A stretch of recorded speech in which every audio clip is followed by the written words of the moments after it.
Press the bell icon on the YouTube app to never miss a video from News Laundry. Harinder Baweja, also known as Shammi, is with News Laundry today. She's written this absolutely amazing book, A Soldier's Diary, Kargil. It was published earlier, but it has come out now, and I think it is just as timely because the conflict has not been completely resolved, and we don't know if it will ever happen. Shammi is now with Hindustan Times. Her column comes out regularly, and you also handle special projects. That's right. Earlier you were with India Today, and you started your long career, 30 years plus, at Caravan, the old Caravan. That's right. Then went into Probe, and then you worked for Vinod Mehta, which must have been great fun, at the Sunday Observer. And then you joined India Today. Yeah. Well, I have to tell you this, with that introduction, I also have to say that when I went to Kargil during the war, there wasn't a camp, an Indian army camp, where I arrived and people were, the officers as well as the Jawans, who were not talking about Shammi Baweja. She had been everywhere. So you really did a pretty thorough job over there. Was your reporting, what was the experience like reporting? Were you able to put everything across in the magazine at that time? So to start with, we only had limited access. But because the war was being literally fought from the roadhead, the road that connects Srinagar to Kargil, which is actually the lifeline for the Indian Army. So that's where the Bofors guns were placed. Absolutely. And so the minute I actually smuggled back a Bofors shell. Okay, you still have it? Yeah, I still have wrapped in newspaper, and at security they asked me, "Ye kya hai?" "Ye to paper mache hai." "Acha le lo." They didn't open it. They're so grateful that koi paper mache leke ja raha hai this time. And it got through the X-ray? Yes. Amazing. That should tell you something about our security establishment as well. So coming back to Kargil, so you're driving up that road and suddenly you're in the middle of this war theatre. And there are guns booming. There are shells falling to your left and to your right. At one stage, I was covered in a cloud of sand because one of the splinters had fallen very close. It was complete madness, those 3 months. And I think I was fortunate, Madhu, because I was already covering Kashmir for India Today. So you were familiar with the dynamics of... I was familiar with the dynamics. More importantly, a lot of the units who were pushed into Kargil were the units who were already in Kashmir. So I already knew many of the officers in these units. So to that extent, I think I was lucky in terms of access. Of course, the army was very hospitable, but there was a point when the army headquarters said no media allowed. So I would quietly go and stay with one of these army units. I remember phone calls coming in the evening at about 5 o'clock. "Is any journalist with you?" It became like a drill. They didn't want journalists, hanging on. But these, I won't name the units, obviously. But they allowed me to stay on. So I was actually participating in the war because I was sitting in their office with the second in command, for example, of a particular unit. And he was controlling the entire communication. So everything that was being relayed on the wireless sets, I was getting. So I was like a first-hand participant of the war. I mean, not in terms of fighting it, but in terms of witnessing it. That really happened. But still, what I didn't know was what was happening on those heights. And I have to say that I came back very disturbed. I don't think the Indian media industry actually caters for conflict reporting. There's a lot of psychological trauma. I came back, I remember having a lot of nightmares. I used to wake up to the sound of thunder, artillery rain, shells exploding. And the same question would haunt me. What happened in those heights? I just had to go back. So initially, Books Today, which is a property of India Today, they started a publishing house while I was still there. They wanted me to do a comic book narration of Kargil. I said, no way. This is not a book that I'm interested in. I mean, there was nothing comical or, I didn't think that you could sketch the war just through illustrations. The book really lay in the voice of a soldier. There were a lot of journalists there. Lots of my colleagues, media colleagues, wrote books, and I'm sure good books. I've read some of them. But for me, the war was about the soldier. So I told the publisher of Books Today that this is what I would like to do if you're interested. And immediately he said, go ahead. Ashok Chopra was the publisher.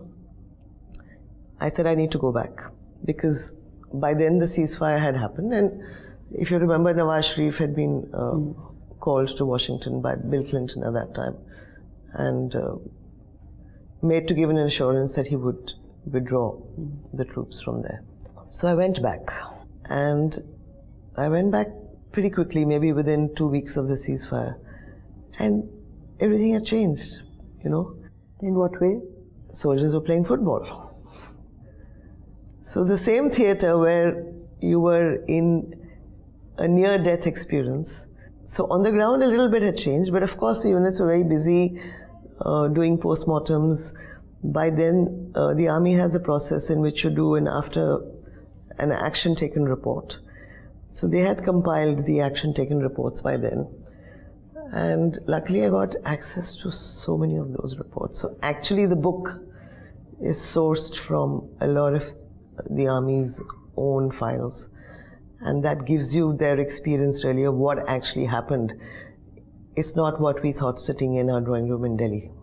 So you wrote it from a soldier's point of view, soldier's diary, his voice. And of course, a lot of your views come out through his voice. And I thought it's a wonderful technique, especially in a novel, a book about the war. You raised the question whether we took lessons from the failure of intelligence, and you raised that question because really what didn't come out during the war and even afterwards, not as clearly as is enunciated in your book, that it was a major failure of intelligence, and not once, repeatedly. You also pointed out that less than 2 years later we were attacked in Parliament in 2001 in December, which means that really nothing had changed as far as collecting intelligence is concerned. Now, do you think... Or 2018 when Sunjuan in Jammu was attacked. Exactly. So, are you aware of any changes structurally within the intelligence agencies for better communication or collection of data?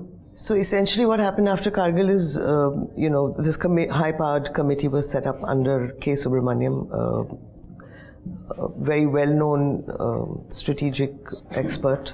And he called out Kargil for what it was, a complete lack of intelligence. As I've narrated in the book, the top commanders of the Indian Army had no clue of the extent of the intrusion, the number of people who had come in, or the location of the intruders. So the assessment initially that the units got was that some rats have come in and we need to throw them out. And it'll be done overnight. Yes. Let me just supplement that question so you can add to the answer. You've detailed the confusion amongst our troops in the beginning of the war.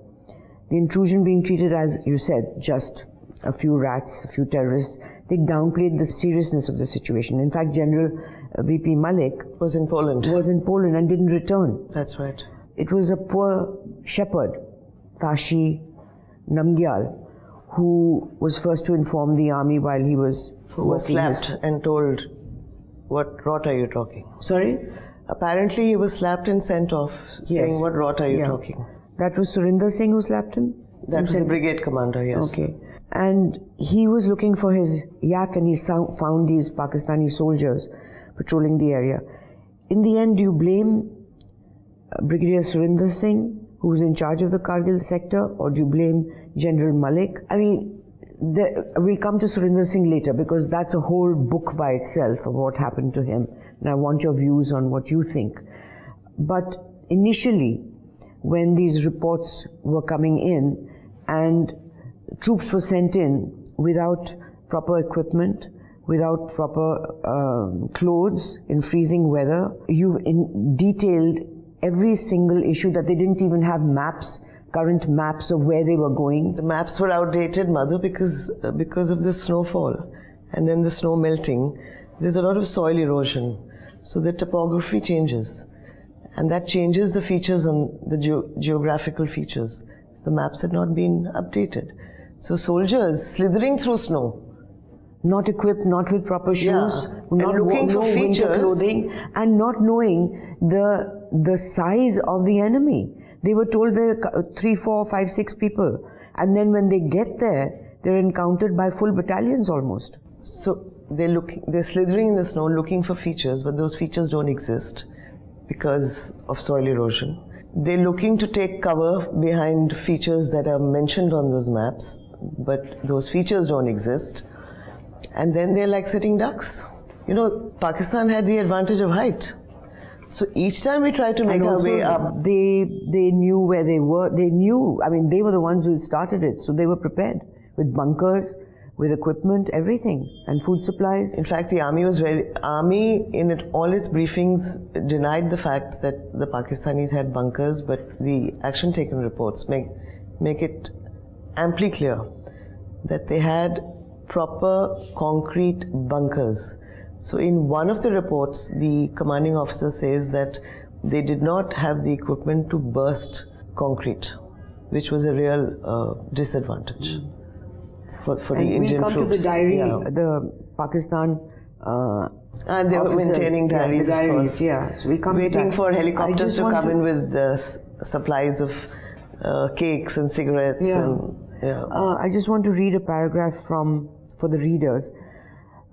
It is the kind of situation that is every soldier's nightmare, to go into battle with a total lack of information, under a confused leadership, conflicting orders, no intelligence about the enemy force, their motivation, their numbers, their defenses, their weaponry, or even their identity. Were they regular soldiers or mujahideen? And of course later it was proven that they were regular soldiers, but the Pakistanis continued to deny it. They didn't even pick up their dead. And then you ask, how many lives could have been saved? How many were lost? History will never be able to judge. In the eventual afterglow of victory, those responsible for such crass negligence will not be touched. Instead, they will be probably promoted. Now, during the war, when you were there, were you at that time aware of all these failures that were in place? Well, the intelligence failure, I think most journalists were aware of, because that was evident very early on in the war. If you remember Captain Saurabh Kalia, whose father is still fighting that case, he disappeared and never returned. His body came back months later. So our soldiers were disappearing into the mountains, not coming back, and we didn't know where they were. And still, at the Corps headquarters in Srinagar, 15 Corps, the commander was insisting that it's a localized affair. And in Delhi, George Fernandez, who was then the defense minister, said the peaks will be cleared in 48 hours. This was in May, early May. It took till the end of July. End of June. July. Kargil Divas is 26th of July. So it took close to 3 months, and you have to, say hats off to the infantry soldier, because they are the ones who really saved the day for India. Yeah. Under the most horrendous conditions. I was sitting with officers of 18 grenadiers who were part of the final battle for Tiger Hill. And after they hoisted the Indian flag on Tiger Hill and came down, I was sitting with the second in command, and those guys came back and narrated the stories of what happened on those heights. They were a hair's breadth away from death. But they say when you're in that situation, you just have to go for it. They did not know whether they would come back alive. They lost so many of their men. The first thing they did after hugging their senior officers was just weep like children for the colleagues they had lost on those heights. That victory was very expensive. I'll never forget that day when those soldiers came back. And then it was a happy day, you know. So we were playing Kishore Kumar songs in the evening, I remember. And somebody used a matchbox to light a cigarette, I think. One of these guys who had come back suddenly jumped. I mean, thinking that, that the stroke of the match, he thought, shell gir raha hai, bullet chal rahi hai, God knows what he thought. They were so tuned to just being in the war theatre for so long, they just couldn't even unwind to Kishore Kumar that evening. Tell me, when the soldiers started crying, did anybody console them? Of course. Were they consoling each other? No, there were enough people consoling them. Every unit, Madhu, in the army, I'm a Fauji kid. Air Force. Yes. So, a unit is like a family. So when they're fighting, they're not... and they'll tell you this. Of course, in the larger sense of the word, they're fighting for the nation. But actually, they're fighting for the unit. They're fighting for each other. It's the izzat of the unit. It's the family that keeps them together. And that's one of the things I've tried to talk about in the book also. Yeah.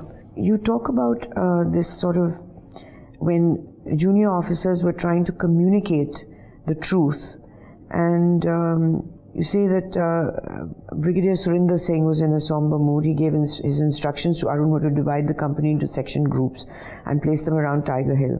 The various points the men were to occupy were chalked out on a map laid out on a rickety table. While Arun was away getting briefed, our CO's radio set buzzed. It was Brigadier Harinder Singh complaining about Arun.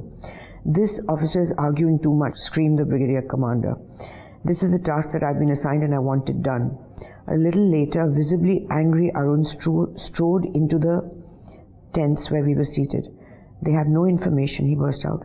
"They can give us no guides. They cannot even tell us where the feature is and how we should get to the objective. If I navigate the company without basic information, we may not even return." Now, while the seniors were giving them these orders, knowing that they were lacking all this basic information, they knew it, and despite it, they sent them to their most probable deaths. That's absolutely correct. There was a lot of pressure to vacate the heights, but they didn't know. But which height, how many intruders? Even with the pressure, if you want the success of the mission, you really have to make sure that the troops are equipped in every way in order to be successful in that mission. But these seniors, I want to raise a question to you. How do you, if you're caught napping and you know nothing, what do? I'm not justifying what the seniors did, but I'm just trying to tell you that there was absolutely no information. There were company after company, battalion after battalion of Pakistani regulars that had come in, and for the first few weeks, India thought they were terrorists. We didn't even know they were regular soldiers. I mean, our intelligence agencies, whether it was the internal agency or the external agency, which is supposed to even do helicopter recce's over the peaks in the winter when the posts are vacated, even those had not happened that year. I mean, the psyche at that point was whoever is going to come and sit on these heights. But what they didn't understand is that they made all their preparations in the summer and they were ready by the time before the snowfall could come. So they sat through snow. We jumped to the Pakistan soldier's diary, the officer, and the way he's described it in the diary, there were choppers dropping them supplies. They were actually shooting guns out in not only to test them, but in celebration of many things. They were not quiet. They were quite free in their, they didn't try to hide. They built their bunkers, they got their supplies, they tried out their guns. It was a noisy arrival. And even with that noise of guns being fired so close to our camps, how could we have possibly missed it? And also, on record, there were enough surveillance sorties made by our Air Force and on record, but they apparently didn't see anything. No, they didn't see anything. I mean, it's quite clear that we had absolutely zero idea of what Pakistan was planning. We were busy planning the Indian Prime Minister, Atal Bihari Vajpayee's Lahore bus yatra, where he travelled. I was on the other side. I had already reached Pakistan when Mr. Vajpayee drove in. So there was a lot of bonhomie and, while Musharraf was busy doing this. And Musharraf was busy doing this. If you remember, at that time, a big deal was made about the fact that Musharraf did not even salute Vajpayee. And later on, in some interview, he said that Pakistani army chief cannot take off his military cap in front of an Indian Prime Minister. So that should also tell you something about Musharraf's own psyche. I think he never got over 71. It's really one of those scars on him which he never got over. You've written about this Naik Harpal Singh, who was so badly injured and he couldn't bear the pain and he kept banging his head on the rock. And his officer said, get us a chopper, that might save his life. And the major of the brigade answered, we don't fly at night. Yeah. What kind of bureaucratic bullshit is that? That's what happened. I mean, I think that's one of the criticisms, even in the action taken reports, that some lives could have been saved, but we lost a lot more soldiers because we weren't able to get medical help on time. So they couldn't fly at night. During the day it was too risky at times, because especially in the early days when Pakistan had the advantage of height. So a lot of the times the injured soldiers were just lying on the snow waiting for light to fall. And the snow turning red. With blood. But the one story that, really freaked me, and it tells you the courage of this injured soldier who was being brought back on a stretcher. He'd got hit by an artillery shell and his arm was sliced off. I really want to repeat that story. Please. I mean, it should be heard. The broken arm was kept on his body. He strapped his broken arm on him. And he's on a stretcher. And he's being brought down the mountains. And somebody says, what's the time? And this soldier who's on the stretcher says, "Jo mera bazu kata hua hai, us haath pe ghadi hai. Time dekh lo."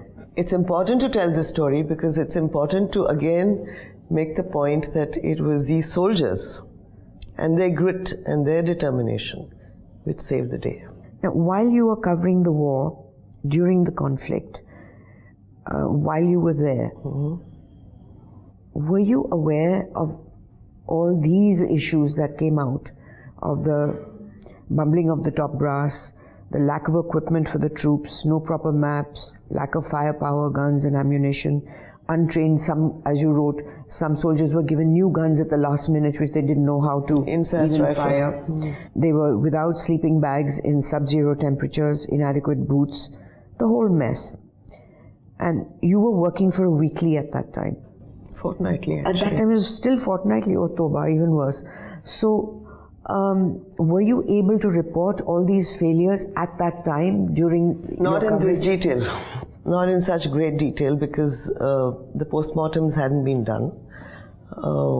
I mean, we knew about the fact that units didn't have enough time to acclimatize. We knew that they weren't properly clothed. You need extreme winter uniform, which was not available.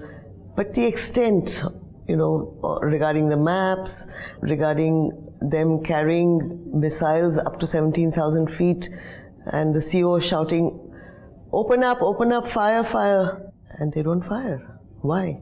Because the warheads have expired. So these soldiers have spent days. Imagine carrying an entire missile up 17,000 feet. There's a picture in your book, and I wonder, there has to be a better way. men carrying such heavy stuff uphill, it's inhuman. So imagine And to go what there a and then great find job it doesn't work. at least the people, the fighters did for us. And one point you say that Surinder Singh had asked for a surveillance aircraft and it was rejected. Yet this 121 Brigade had done 120 hours of flying in the area. So if they did that, how did they miss all the bunker building and the supplies that the Pakistanis were merrily taking and firing their guns? I think they were outsmarted by the enemy, so they were flying between valleys and not really looking at ridges. That's my understanding. Yeah, of you it. wrote that they were in the ridges. Yeah. And but despite that, surely if you're doing 120 sorties, you have to look a little bit more closely than just have a holiday ride. So again, coming back to what I've said to you earlier, Kargil was considered a frigid wasteland where nobody in their right mind would ever try and occupy. You see, what is very important, and I've quoted, I think, General Malik. I've quoted General Malik on that. I've quoted K. Subramaniam on that you need to know the psyche of the enemy.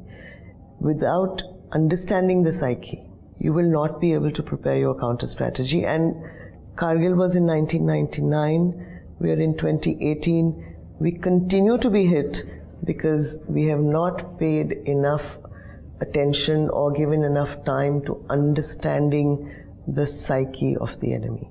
You had Kargil, then you had the attack on Parliament, you had Mumbai, 26/11. Again, in 3 days, Bombay held hostage by 10 terrorists. And if you remember, Madhu, the advanced intelligence, you even had the word Hotel Taj in intelligence warnings. We didn't pay enough heed. I mean, the security, I'm told, at Taj was beefed up for a bit, and then they needed those policemen to go to another area where there was some tension. So the troops were withdrawn, police was withdrawn. You wrote in your book that army spokesman was giving figures of Pakistani soldiers killed. And you raised the question that how would they know? Because a lot of the Pakistani soldiers were falling into ditches or valleys or, over the cliffs. And they're just merrily giving off figures. Yeah, that was just for consumption for the public. And that, I think, is again a very risky thing to do in terms of even PR for the army, because if you're not accurate, and okay, I think certain amount of propaganda is understandable, but when you're giving figures like this, it's extremely risky, isn't it, for your credibility? Of course it's risky. As you know from the book, Madhu, one afternoon when I went to a brigade headquarters in Dras, one of the officers said, "Do you want to see something that will not let you sleep for 3 nights?" And I said, I've been through Punjab, I've been through Kashmir, I've seen enough blood and gore. And the head, you're talking about the head. So that was the first trophy, so to say. Because and the soldiers were spitting on it as they walked. One of the Gorkha units, to explain to our viewers, it was a Pakistani soldier's head that was stuck on a planted on a tree. So I'll never get that head out of my mind. Freshly pinched, pink face with hair intact, and people were being brought there to motivate them. When my first edition came out, a lot of senior officers wrote angry letters to me saying, the Indian Army is not capable of this. But this is a first-hand experience. But at that time, I know many reporters saw it while they were there. Nobody wrote about it then.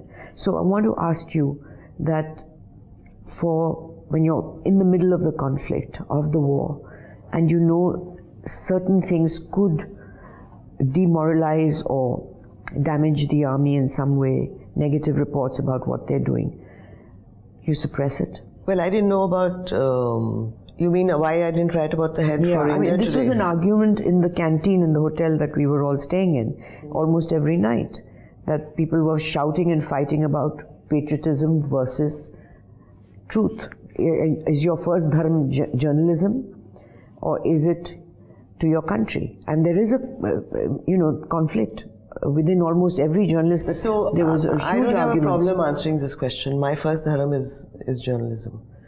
And if you tell the truth and the country learns lessons from what is bitter, the country will do better. So I do not believe in pushing things under the carpet for the sake of the country. I think the country does wrong by trying to suppress facts.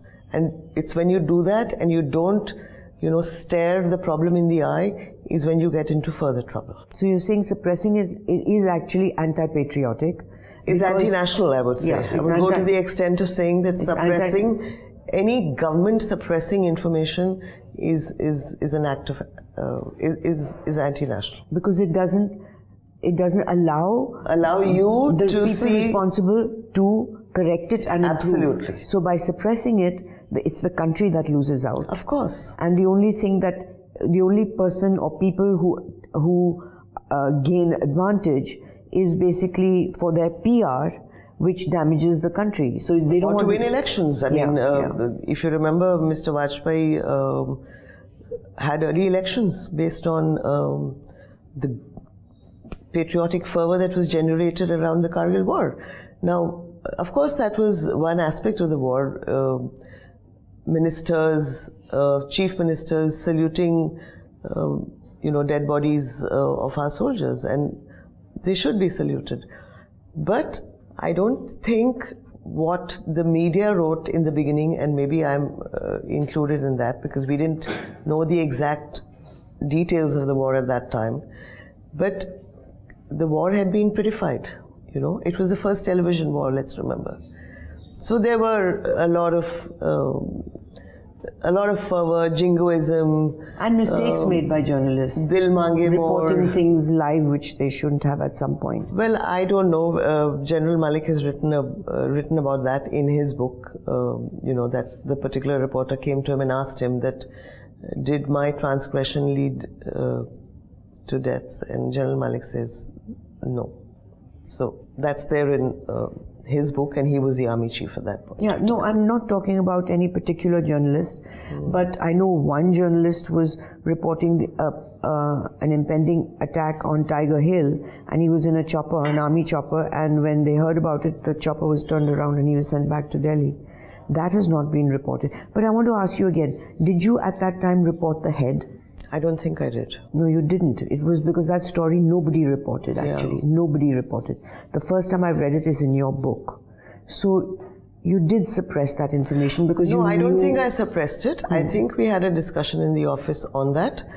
And since there was no photographic evidence of that, maybe the editors took a decision not to publish that particular bit. But did you write it and they took it out? We definitely discussed it. Now, you write about after the withdrawal and the agreement, Pakistan opened fire again, and they still are sitting on some part of our territory. How can India deal with such a rogue state? I mean, they plan a war while their prime minister is in India talking peace, or their president rather, talking to our prime minister. Then they don't even respect the end of the war.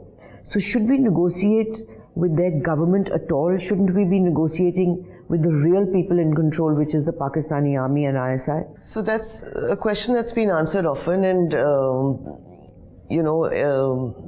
I think the back-channel talks that India was having during General Musharraf's time is held out as an example of the fact that when you talk directly, I mean, Musharraf was president of Pakistan and the army chief at the same time. So when you have a single window negotiation, that always works better than trying to deal with different layers. You have a civilian government, and then you have the military establishment, which is trying to control the civilian government. But Pakistan, Madhu, at least the Pakistani army, I've been to Pakistan at least 50 times. People to people, I don't see any problem. In fact, it's great to be in Pakistan as an Indian. And for me, as somebody who speaks Punjabi, it's super great. They really love you.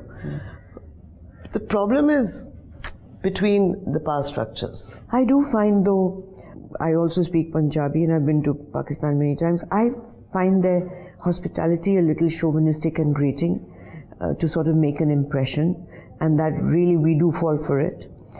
There are moments where I found it genuine, such as when we were in a little shop, like in the Janpat shops, buying juttis, and their style of khatir was quite amazing, giving us 50% discount, which would never happen to any Pakistani in South Extension or Janpat.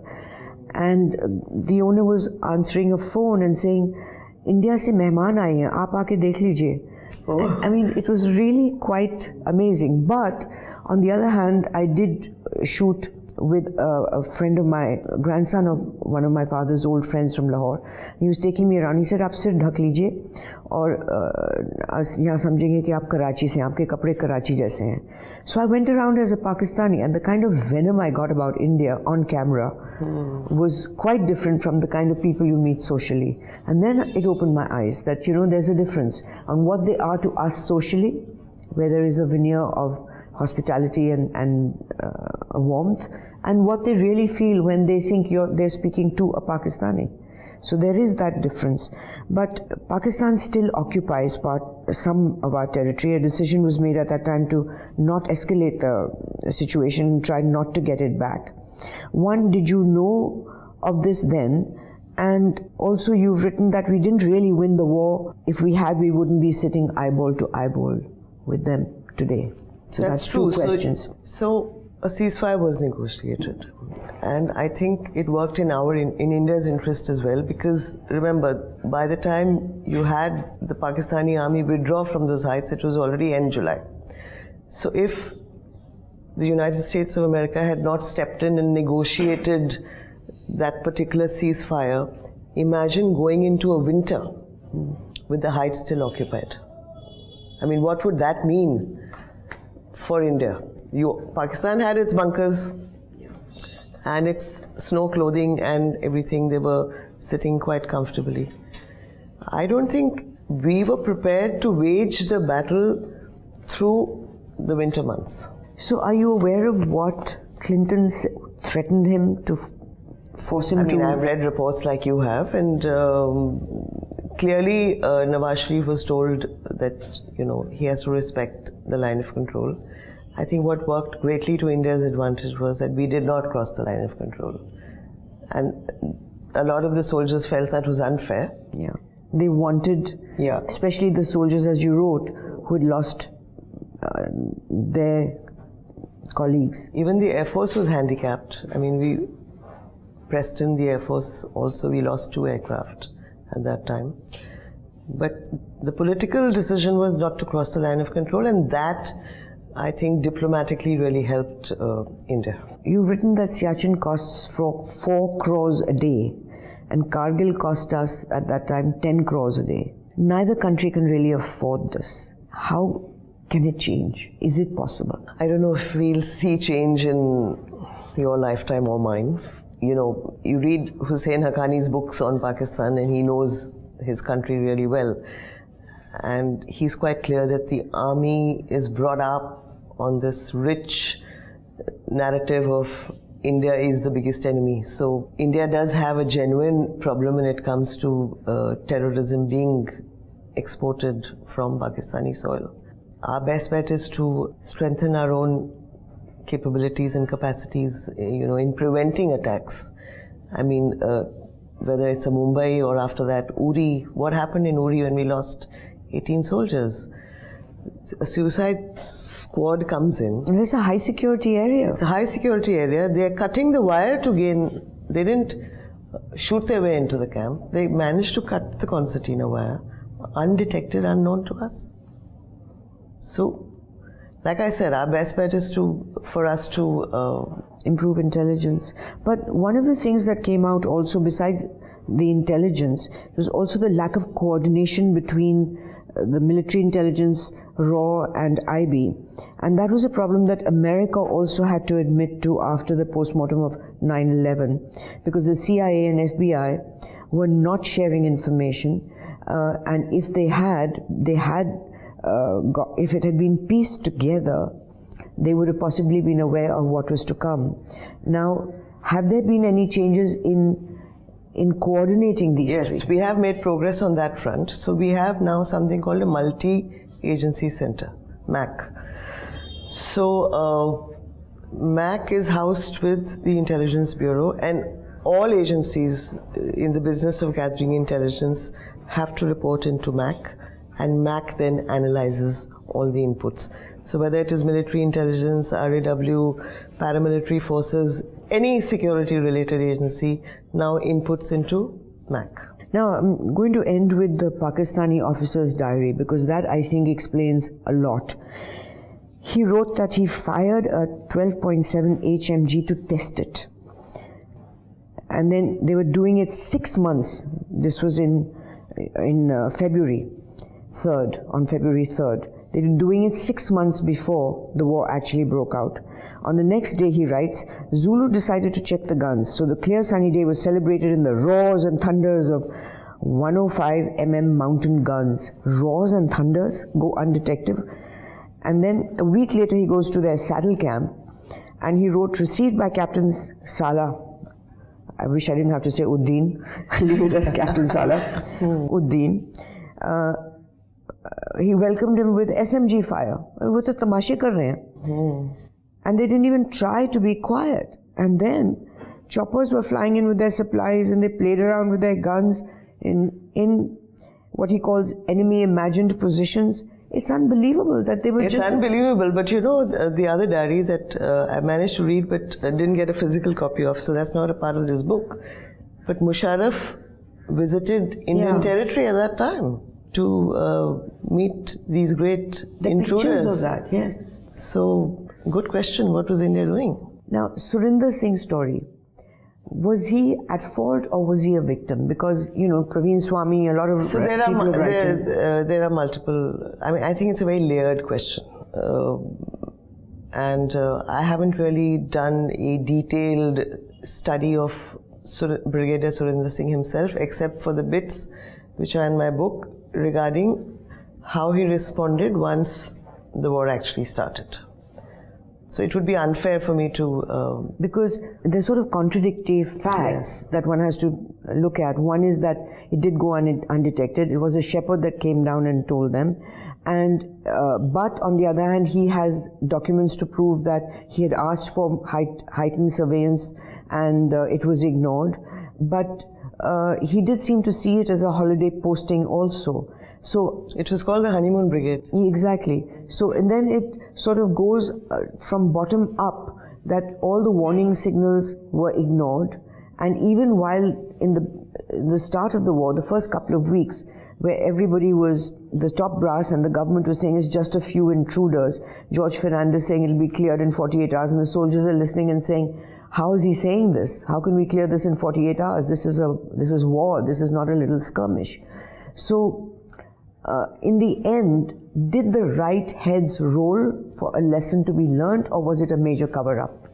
I don't remember any head rolling. I mean, the war was celebrated as a victory, and this Subramaniam committee was set up. There was no head that rolled either, within the army for sure, and politically it was celebration time.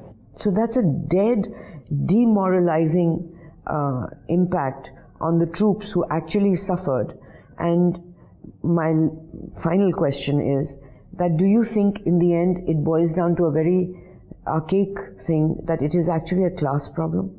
Because the people who are dying, the soldiers who are dying, if it was one of the top brass's sons. Actually, Madhu, a lot of officers also died. It's not only that the Jawans died in Kargil, because the officers actually led. More officers have died in Indian conflicts, even with Pakistan and Pakistani even officers. In Kargil, the officers led from the front. Yes. And a lot of that is in the book as well. Yes. So it's not a class thing. So what is it, the insensitivity that you're doing this without any planning, equipment, or all that we've listed?